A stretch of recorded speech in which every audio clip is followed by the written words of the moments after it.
নমস্কার বন্ধুরা, কেমন আছেন সবাই? আশা করি সবাই ভালো আছেন। আজকে নিয়ে আসলাম একটা শুটকির তরকারি।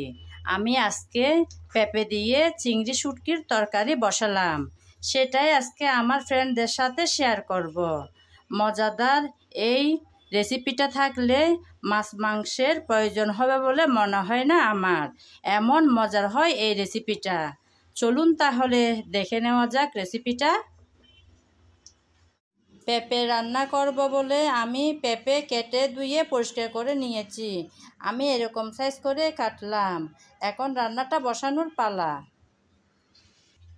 রান্না বসানোর জন্য চুলায় একটা প্যান বসিয়ে তাতে তেল দিয়ে দিয়েছিলাম। তেল গরম হয়ে গেল। এখন দিয়ে দিলাম পেঁয়াজ কুচি আর রসুন কুচি। আপনারা চাইলে বাটাও ব্যবহার করতে পারেন। আমি এরকম শুটকির তরকারিতে বাটার চেয়ে এরকম কেটে দিলেই বেশি ভালো লাগে বলে আমার মনে হয়। তাই আমি পেঁয়াজ আর রসুন কুচি করে নিলাম। কিছুক্ষণ নেড়েচেড়ে ভেজে নেব। সুন্দর একটা সুগন্ধ ছড়ালে ভাজা বন্ধ করে দেব। কিছুক্ষণ নেড়েচেড়ে ভেজে নিয়েছি। সুন্দর একটা ফ্লেভার চলে আসছে। এখন আমি কেটে রাখা পেঁপেগুলো দিয়ে দেব।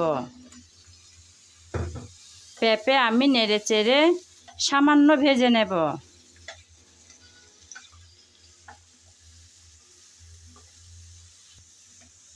নেড়েচেড়ে 2-1 মিনিট ভেজে নিলাম। এখন যে মশলাগুলো রেখেছি তা পরপর দিয়ে দেব। প্রথমে দিলাম হলুদ, তারপর দিলাম মরিচ, তারপর জিরা ধনিয়া পাউডার, এবার দিলাম স্বাদ মতন লবণ। সবগুলো মশলা দিয়ে আমি নেড়েচেড়ে ভালোভাবে কষিয়ে নেব। সুন্দর করে কষানোটা করতে হবে। মনে রাখতে হবে তরকারির ভালো মন্দ, স্বাদ, ভালো কালার, ভালো ঘ্রাণ তিনটাই কিন্তু আসে ভালো করে কষানোর উপর। সেজন্য যত্ন করে কষানোটা করতে হবে। আমি কিছুক্ষণ নেড়েচেড়ে ভালো করে পেঁপে কষিয়ে নিলাম। আমি তো বলেছি আজকের পেঁপে রান্না করব শুটকি দিয়ে। আমি চিংড়ি শুটকি নিলাম, সেগুলো দিয়ে দিলাম। চিংড়ি শুটকি দিয়ে আবারও কিছুক্ষণ নেড়েচেড়ে ভালো করে কষিয়ে নেব। চুলার আগুনটা কিন্তু মাঝারি আঁচে রাখতে হবে, তা না হলে পানি দিয়ে দিতে হবে।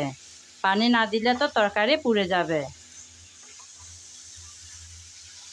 মাঝারি আঁচে রেখে নেড়েচেড়ে ভালো করে কষিয়ে নিতে হবে।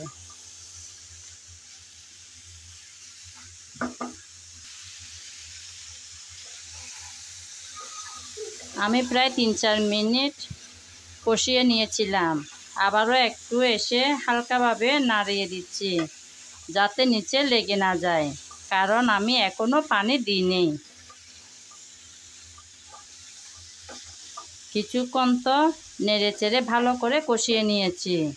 আজকের এই রান্নাতে আমি ডাল দেব, তাই ডাল আমি আগে থেকে সিদ্ধ করে রেখেছি, কারণ আমার হাতে সময় ছিল না।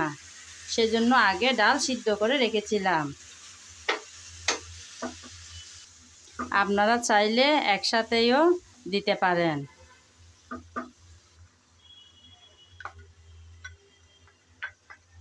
আপনাদের যদি ডাল দিতে ইচ্ছে না হয় নাও দিতে পারেন। আমার ভালো লাগে পেঁপের তরকারিতে একটু ডাল দিতে, তাই দিলাম। ডাল দিয়ে কিছুক্ষণ ঢেকে ভালো করে আবারও কষিয়ে নেব। ঢেকে দিলাম কিছুক্ষণের জন্য।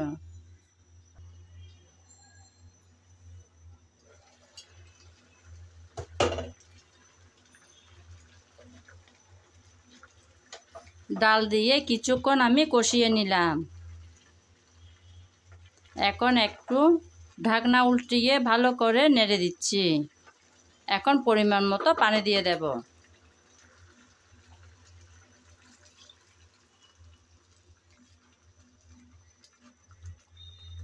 পেঁপে সিদ্ধ হতে যতটুকু পানি লাগে আমি ঠিক ততটুকু পরিমাণ পানি দিলাম।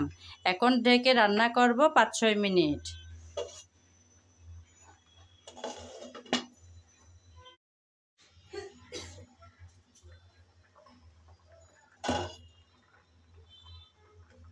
আমি ঢাকনা দিয়ে 5-6 মিনিট রান্না করে নিয়েছি। পেঁপে কিন্তু অনেকটাই সিদ্ধ হয়ে আসলো। তার মধ্যে আবার ডালটাও আমি আগে থেকে সিদ্ধ করে রেখেছিলাম, সেজন্য খুব বেশি সময় লাগবে না রান্নাটা রেডি হতে। এখন আমি কিছুটা ধনেপাতা কুচি করে রেখেছি, সেগুলো দিয়ে দেব।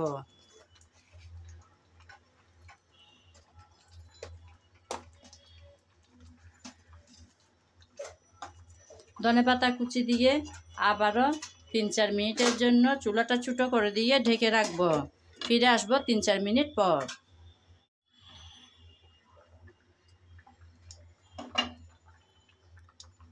বন্ধুরা, রেডি হয়ে গেল মজাদার আজকের শুটকির তরকারিটা। দেখুন বন্ধুরা, কত সহজ আর সুন্দর করে একদম অল্প সময়ে রান্না করে নিয়েছি ঘরে থাকা উপকরণ দিয়ে।